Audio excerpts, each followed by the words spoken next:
अस्सलाम वालेकुम व्यूअर्स। आज जो मैं आपके साथ शेयर करने वाली हूँ it's a different topic. Shocking facts हैं जो शायद आपको पता नहीं होंगे। हो सकता है आप बहुत से लोगों को इनमें से बहुत से फैक्ट्स बताऊँ, लेकिन there are some new facts, तो मैंने सोचा आपसे शेयर कर दूँ। सबसे पहला तो ये है कि कडलिंग और हगिंग, जिसको हम दूसरे लफ्ज़ों में कहते हैं, कि it really improves your mental health, आपको एनजाइटी से, डिप्रेशन से बाहर निकालता है।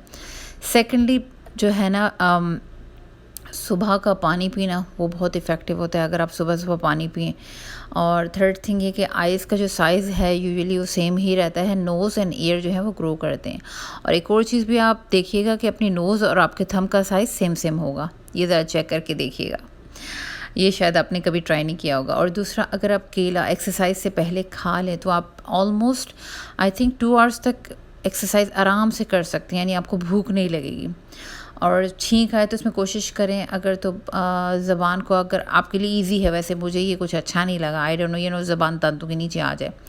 और एक और फैक्ट ये है कि अगर आपको नींद आ रही है तो अपनी सांस को थोड़ी देर रोक के रखें, उससे भी आपको काफ़ी फ़र्क महसूस होगा कि आपकी नींद उड़ जाएगी। और अगर आप सोने से पहले जो आपने स्टडी किया होगा, आप यकीन करें उसकी मेमोरी ज़्यादा लॉन्ग लास्टिंग होगी। और अगर आप माइग्रेन के मरीज़ हैं मेरी तरह, तो ये वाला मैं भी ट्राई करूँगी कि पानी, ठंडे बर्फ़ वाले पानी के अंदर अपना हाथ जो है ना रखें कुछ देर तक, उससे आपको काफ़ी इम्प्रूवमेंट फ़ील होगी। और ये तो हंसने वाला तो आपको पता ही, जब बहुत ज़्यादा हंसी आ रही हो तो चुटकी काटें तो आपको कंट्रोल हो सकती है। और अगर आपकी नाक स्टफ़ है, यानी लाइक आपको ज़ुकाम है, कुछ है उसकी सूरत में, तो आप प्याज रखें अपने बिस्तर के पास, तो काफ़ी इम्प्रूवमेंट आपको फ़ील होगी कि काफ़ी हद तक आप ब्रीथ इन ब्रीथ आउट कर सकते हैं ईज़िली। नींद अगर नहीं खुल रही, टांग नीचे रखें, ये मुझे पहले भी किसी ने बताया था, और समबडी वाज डूइंग अनइंटेंशनली, और वाकई बड़ा फ़र्क पड़ता है इससे। आपका ब्रेन जो है ना एक्टिव हो जाता है, और उसके बाद फिर आपकी नींद भी कम हो जाती है, वरना अदरवाइज़ बाज़ का डिजीनेस फील हो रही होती है। अगर आपके ब्रेन में लाइक आपको लग रहा है कि फ्रीज़ हो गया, मुझे कुछ समझ, उसमें ये कि आइस को लेके आप अपनी उंगली और अंगूठे के दरमियान इसको रब करें कुछ देर तक, उससे आपका ब्रेन जो है ना वो कहते हैं रिफ़्रेश हो जाएगा। ठीक है, तो इस तरह की टिप्स हैं जो हम यूजुअली हमें नहीं पता। और जैसे नहाने का, ये तो मैंने बहुत सुना है कि जैसे अगर आप गर्म पानी से नहा रहे हैं तो एंड पे अपना ठंडा थोड़ा सा कर लें, उससे कि जो पोर्स खुल जाते हैं गर्म पानी से वो बंद हो जाएंगे। ये बहुत इम्पोर्टेंट है।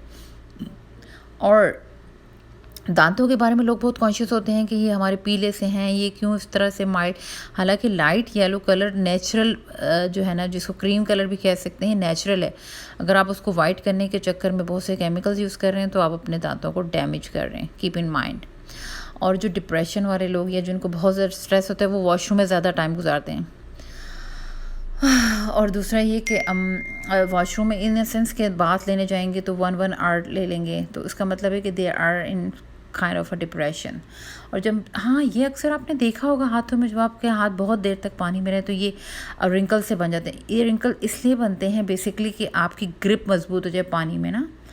और इसके अलावा बबल गम खा के, जैसे आप कोई इस टेस्ट के साथ कोई सबक याद करें, कोई भी लेसन याद कर रहे हैं, आप यकीन करें कुछ अरसे बाद आप सेम बबल खा के वो रिकॉल कर सकते हैं जो भी उस वक्त याद किया हो। ये बड़ी अमेजिंग टिप्स थी मेरे लिए तो। और दूसरी जो हम अक्सर बचपन में करते थे, कड़क कड़क की आवाज़ें आती थी हमारी बोन से, हम तो मुझे तो लगता था जैसे बोन्स के ये जोड़ जो हैं या जॉइंट जो है ख़राब हो जाएंगे, लेकिन वो बाद में पता चला कि ये सिर्फ बबल्स की आवाज़ होती है, एयर बबल्स होते हैं हड्डियों के बीच में, उनकी साउंड होती है। लेकिन बेहतर ये है कि ऐसी चीज़ों